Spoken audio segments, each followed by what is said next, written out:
Now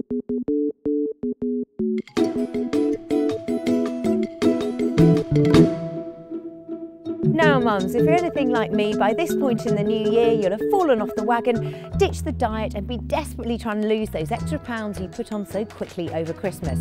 Well, I don't have a magic wand, but I know someone who can help. Today I've come to meet nutritionist from West London Mama 3, Pip Fleming. Follow me.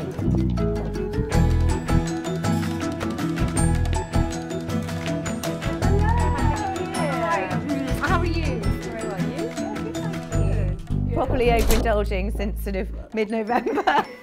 So, a cup of tea? Yes, please. Am I allowed tea?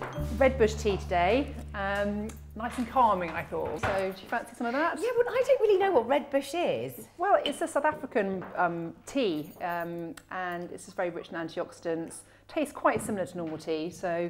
Has it got caffeine in it? No caffeine at all. No, green tea's got a bit of caffeine in, but red bush has got no caffeine in, so but it's that rich. It's quite nice, actually. It's quite a nice alternative. People getting, if they're stopping caffeine for any reason, it's sort of a nice one for them to move on to. What about coffee? I mean, is coffee the devil?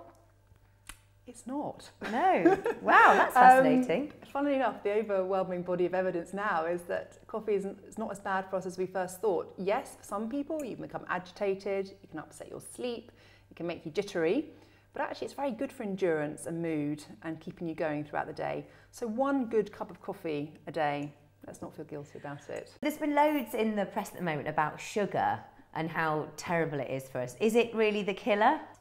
It is. I'm afraid I really tried hard to think of something good about sugar, but I can't think of one.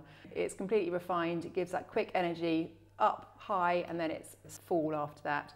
And the body, it takes a lot of nutrients like chromium and vitamin C to actually use sugar.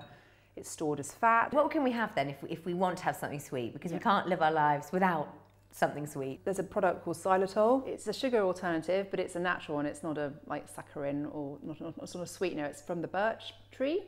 When we eat it, our bodies can't really break it down very well. So it gives that sweet taste, but the body's not using it like it uses sugar. It can't break it down. It comes under different brand names, but xylitol is the So you could use that in cakes. You can use it in cakes, in cookies, put it on porridge in the morning, or your rice porridge, or it looks like sugar and it tastes like sugar.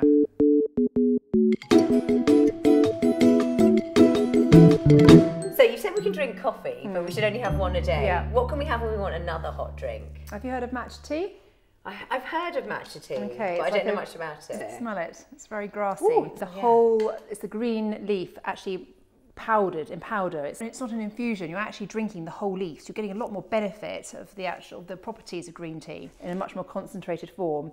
It's you need to put it through a sieve just to get rid of all those little bubbles there. Yeah. And then you want to put some very, very hot water over it. Preferably not actually boiling. You don't want to damage all those beautiful polyphenols that are in there. And then we very slowly just whisk it into a paste, and then slowly add in the water to make a hot and it's cup important of tea. to whisk, is it? Very important, otherwise it'll just all be gloopy float up, exactly.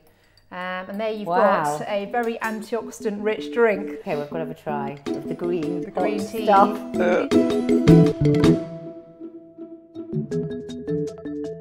And it's very, very good for sustaining energy throughout the day. Do you know what? Very This does taste a bit good for you.